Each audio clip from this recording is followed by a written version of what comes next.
Välkommen upp, Olga. Du jobbar ju som forskare och ska se här. Bara få fram det. Och programchef för Viable Cities och jobbar med det strategiska innovationsprogrammet för smarta och hållbara städer. Och ni har ju en sån här enorm budget. Wow! Ja. Vilket ansvar. Och du ska berätta lite grann för oss om det här. Ja. Så välkommen. Tack så mycket. Olga Kordas, som sagt, jobbar på KTH som forskare, matematiker. Egentligen jobbar med Big Data Analytics. Jag leder en forskargrupp som kallas för Urban Analytics and Transitions. Och det är en tvärvetenskaplig forskningsgrupp där vi jobbar ju med de som är inom transition management från en sida, matematiker, vi jobbar folk från maskin, från elteknik och från industriell ekonomi. Och då försöker vi göra våra scenarier och stödja utveckling av urban infrastruktur och med fokus på energi och klimat. Och idag ska jag prata om ett strategiskt innovationsprogram som kallas för Viable Cities. Som är ett stort program, det är 12-årig satsning. Vi får pengar från Energimyndigheten Vinnova Forma, så det är 40 miljoner per år.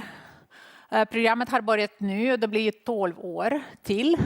Så det är 50% samfinansiering. Så det är ett forsknings- och innovationsprogram på ungefär 1 miljard. Då. Och vi ska ju satsa på just forskningsinnovation. Och nu kom jag på att jag skulle prata engelska idag. Så det ska jag göra nu. Okej. Yes, so I am going to talk about Viable Cities 2050.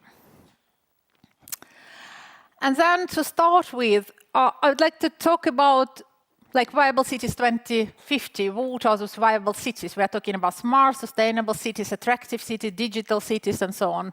And then we want it to be different. So we say, okay, so we are going to work with viable cities. But talking about viable cities in the future, so there are those 3 terms that I want to talk a little bit about. It's desirability, plausibility, feasibility, and viability. And the question is, okay, why talking about desirable future or desirable cities? And this is kind of course, desirability is something about humans, about us, about our norms and values that are changing with times and they're changing between us. But if you are the same as me who don't believe that future is predefined and also who don't believe that we can predict the future, especially long-term future, then the only chance we have to somehow influence the development is to design our desirable future, to agree about desirable future, desirable cities we want to get, year 2050, for example, and then try to build pathways, how to reach there. That's why we're talking about desirability. And the next one is plausibility, feasibility. And it's very often we're talking about this technological, technical feasibility or plausibility, but also, of course, legislative and others. So maybe there are many possible solutions, but we have those technological past dependencies. We don't know how technology would develop sometimes. So today, probably we could implement some of the solutions and some of the systems, but legislation doesn't allow. So not all the possible futures are feasible or plausible today. And then those plausibility areas is kind of course, increasing with time. Okay, so we have some desirable future for some of us, and the question is for whom. I will touch upon that. And then also we have some feasible or plausible future.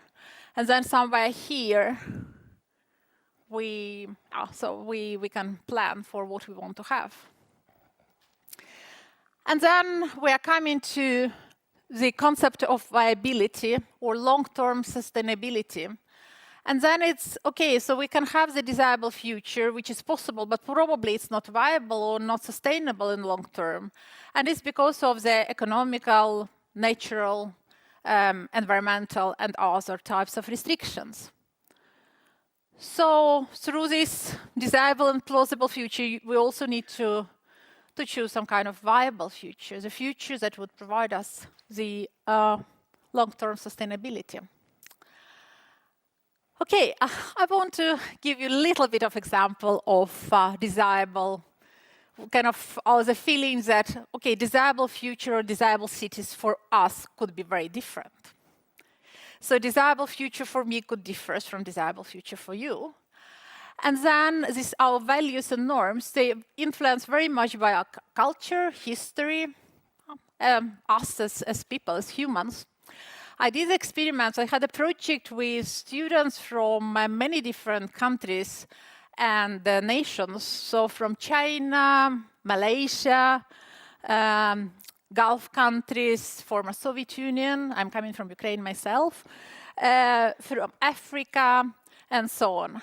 And we asked students to imagine their future, sustainable future, or the desirable, not sustainable, but desirable future, year 2030. How they want to live in cities or in some places. And then here you see two different stories. So the first one is coming from, what do you think, from which country that I mentioned? This one. It's coming actually from Malaysia. From Malaysia, we've got maybe 40, 50, and it was a competition. Students competed for participation in a summer school in Barcelona. And so I think that we've got some posters, we've got some songs, we've got some poems, but every poems and songs were about green future, living together with nature. So here you see, of course, that there is a technological development. So you have some kind of technology that would allow you to live under the sea together with fish, or a lot of houses up on the trees. So, but you have greenery everywhere, and students wanted to be close to nature. This was the most important thing. And here is a part of the thing, which also this came from Arab Emirates. And their students, they really wanted to live high-tech lives. So the most important for them, so they made a lot of images where robots would help them to pick up the synthetic food that would give you exact, very nice number of calories.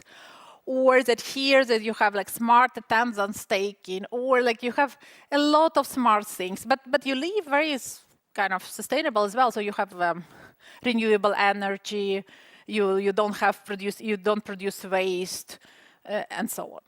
But this was a kind of desirable future.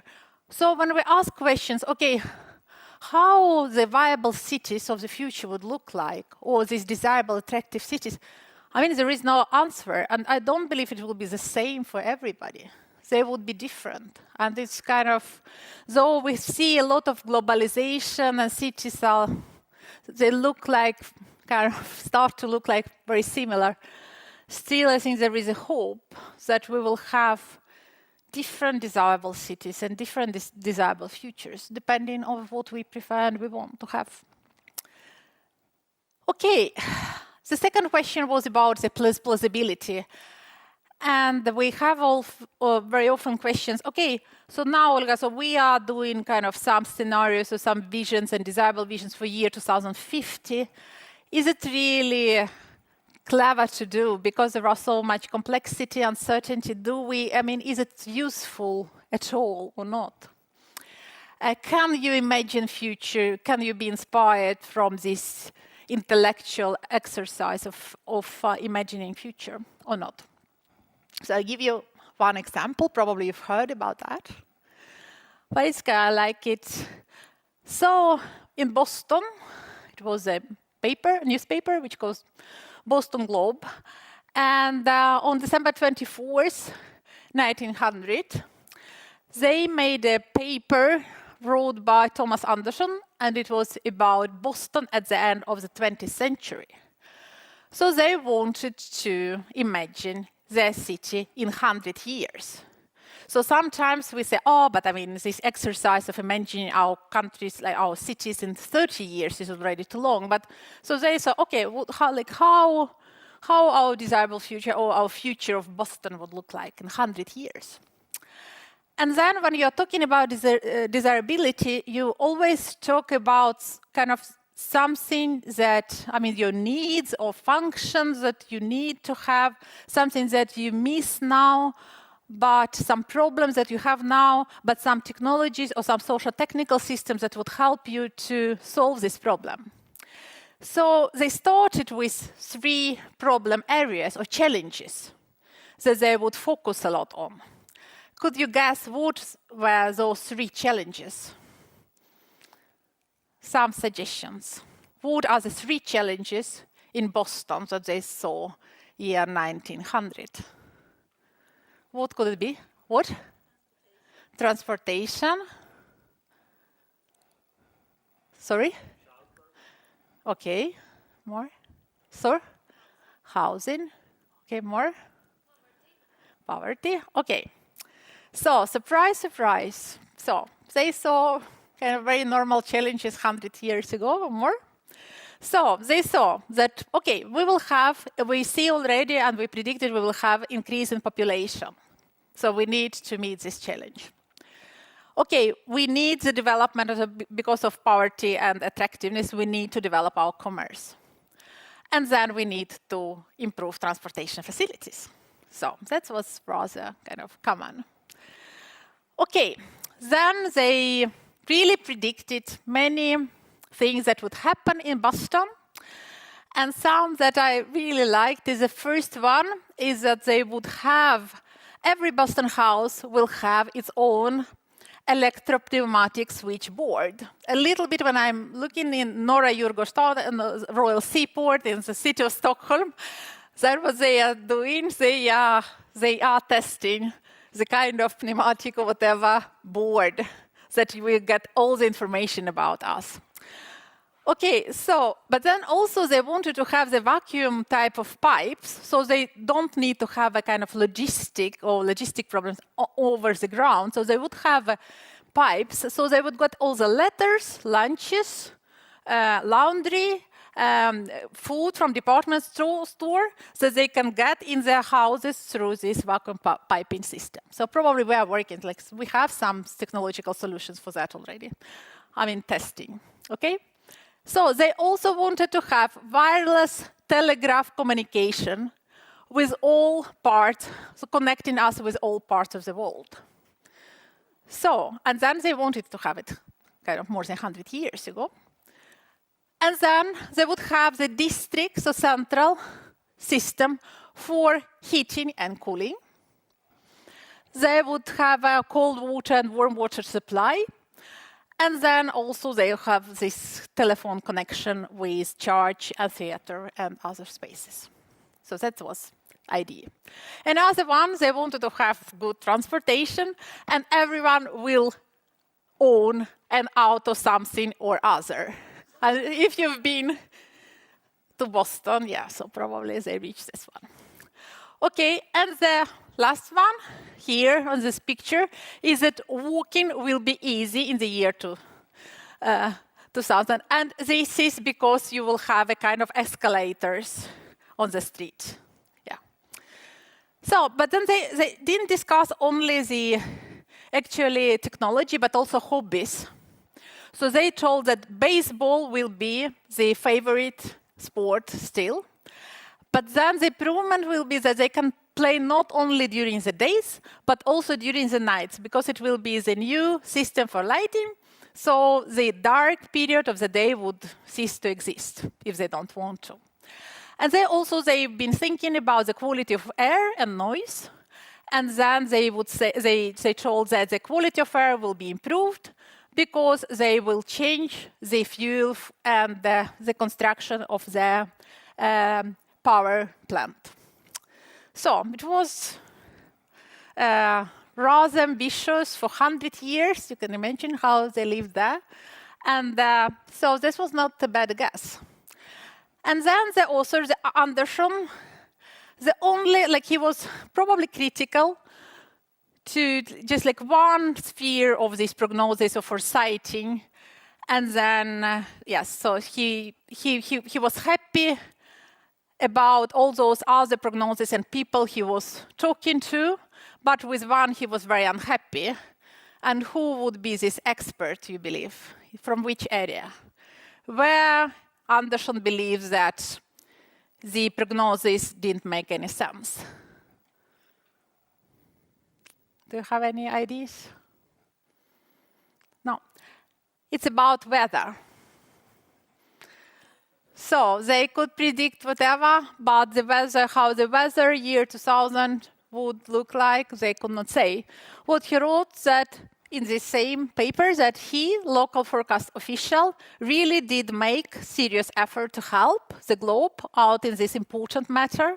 But after spending a whole week immersed in a mess of the sorometric and barometric computations, celestial charts, and so on and so forth, this Sir Smith was obliged to give up it as a bad job and go off to a 2 days vacation.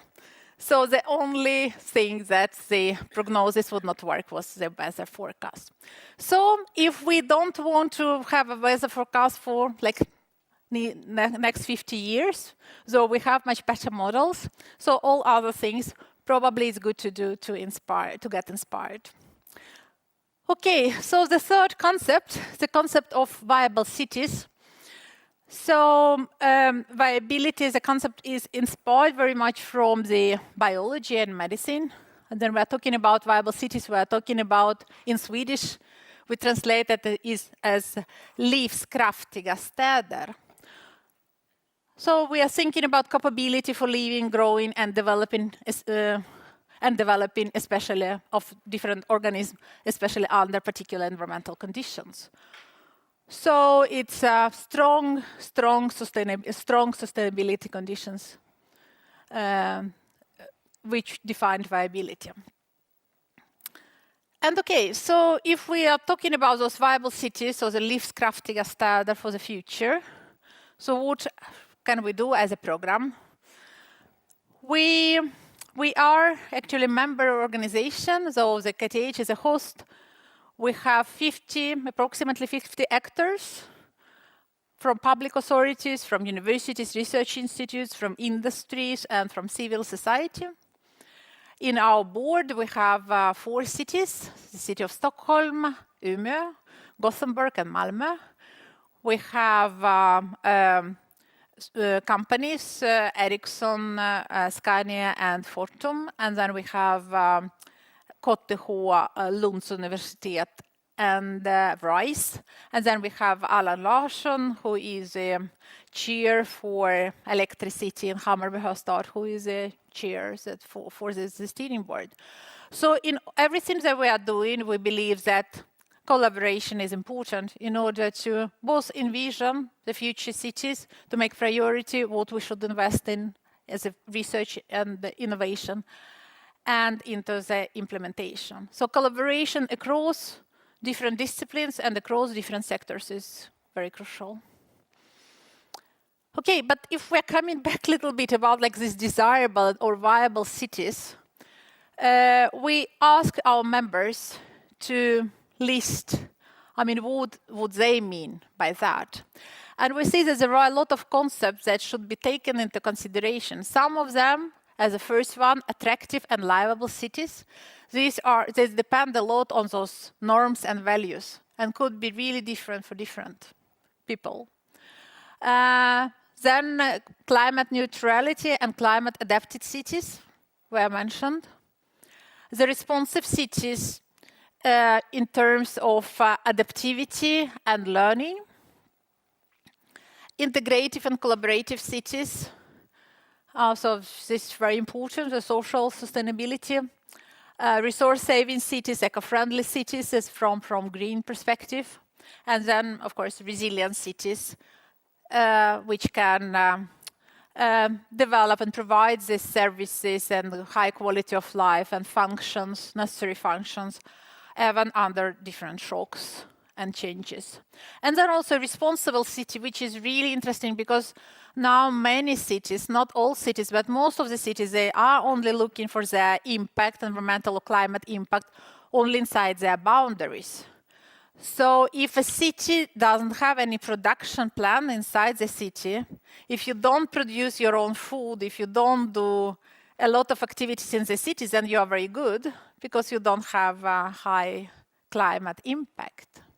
So this should be changed. So the cities or citizens should be more responsible for their global impact. So those ones are important concepts that we are taking into consideration. So in order to grasp the cities and taking into consideration that energy, climate, sustainable growth, and social sustainability are in focus for our program. Our main funding organization is Energimyndigheten. Then we try to make a so-called viable cities matrix to describe what are the areas we are working with. And then those areas are lifestyles and consumptions, built environment, mobility, integrated infrastructure. And also we are working with different themes, so how to, for research and innovation, and this creation of test beds and living labs necessary to study and to implement different changes. Innovation and entrepreneurship, how we are supporting those commercialization and startups and so on, and the large companies. Of course, there are a lot of technological solutions on the market, but there are no financing and business models that can support those developments. Development of those are very important.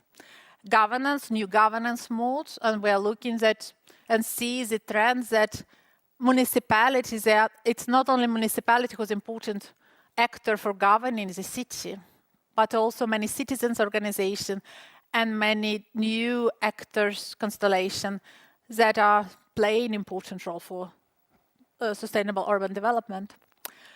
And then, of course, it's interesting to discuss the relation between regional and local or municipal authorities, because what we say is that it's impossible to focus on the kind of urban development within the system, within the city's boundaries. So you need to see city regional perspective rather than just city perspective, because there are a lot of functions provided from the regions, as transportation, food, and all other things. Okay, and then intelligence, security, and ethics. So we have still a lot of optimism in society, and I'm coming from technical university, so we have a lot of optimism that technology would save the world. And we want to save the world, but there are a lot of ethical and security, of course, constraints, and we need to think about all these vulnerabilities when we are integrating different infrastructures, and of course we can create much more vulnerable systems. So those are our thematic areas. Sorry. But then what we say is that we don't want to work in silos. There are many programs or several programs that are, for example, funding projects within sustainable mobility, or, for example, in build environment. There is a smart build strategic innovation program. What we are saying is that we want to see this not a silo project, but projects that, for example, that take into consideration at least two of the focus areas and at least one of the theme. So what we say is that we want to take a people-centered, holistic approach to sustainable urban development, and we see digitalization and ICT as important enablers. We had the first open call, so we are working through open calls and also strategic projects. And then we made very broad open call. It was the first one. And we thought, okay, so now we don't want to focus anything. We just want different actor networks to think and to come up with new ideas. And so this was the kind of the requirements for projects to be funded. So we say that the meet energy and climate challenges in cities, so energy and climate relevance is important for us. use digitalization and citizens' engagement. This was something new, and many consortiums struggled with that. So you cannot take only technocratic approach. You need to have social, technical, system approach. Cross-sectorial and transdisciplinary, meaning that you need to have actors from different actors groups. You cannot have only, for example, academy. You should have universities and municipalities, regional authorities. You should collaborate with companies. And then very good if you have also civil society with you. Yes, and then all the projects should be based on citizens' needs and deliver benefits for citizens. It was important. Facilitate gender equality and diversity, and also enable scalability, replicability, and interoperability. So the last one is our mantra for the project. We don't want to have, I mean, they are probably important, they must be important, but we are not funding local solutions that should stay in one place. So those solutions that are interesting for us we should be able to replicate. And so if you cannot promise, because I mean, we are working with research and innovation, so you can never promise that results will be like that, but I mean, at least you should have in your mind that we want to have scalability and also interoperability, so here we're coming to all the standard discussion, so that the solution that is designed in one city could be also used in another city. Yes, so those knowledge and innovation actions, they would be run through those open calls. We are happy that we've got, for the first call, which was new, the program is new, we've got 50 applications. And the first budget was kind of, for the first call, was 42 million Swedish crowns. And we've got really good response. And Energimyndigheten commented that they've got application from the actors that never applied to Energimyndigheten. So we are really excited to see what are the first projects that we have funded. But we are also working with our strategic projects. And those one is together with our members, they mentioned 50 members, we are going together to develop roadmap and design this critical approach to different solutions that is going to be developed. So we will work with Innovation Radar, where all members and the experts can bring their ideas about the future developments, either technological, social, or legislative. Knowledge sharing and capacity building is something that you are doing here is very important. So how can we see that there are many projects and they are very fragmented, and it's impossible for us to just follow those developments. So we see many examples when the consortium apply to us that some consortium from together with academy and companies and municipalities wants to develop something in city A that have already been tested in city B, and it's in small Sweden. So, and it's not easy task, so, but we will try to do something and at least increase possibility to find each other and learn from each other. But it's really, really hard, we know. We have some ideas. And then policy, regulation and standards, and especially within Internet of Things and sustainable urban development, but Internet of Things is important. Support, as I mentioned, entrepreneurship and growth, and also internationalization. So it's very important for us to attract and to connect us to exciting environments outside of Sweden, of course, and for joint innovation and also for creation of these joint test beds and living labs. Because as I mentioned, that our desirable futures and our cultures are very different, so it would be very interesting to test some solutions in Sweden and then also probably in some other country, and to see whether these solutions are working here and could be applied there, or whether our partners from States or US or Japan can test their solutions at our test beds and living labs. So internationalization is very important. Yes, so we made our first very simplistic roadmap of pathway towards a zero emission society and viable cities year 2050, but we will work with our members on that. We have open membership from regional authority. We have now Region Skåne, for example. We also have GR, sorry. So now Uppsala is applying for the membership. So if you are interested to collaborate with us, you are very welcome. But everybody can apply for projects, of course. So thank you very much.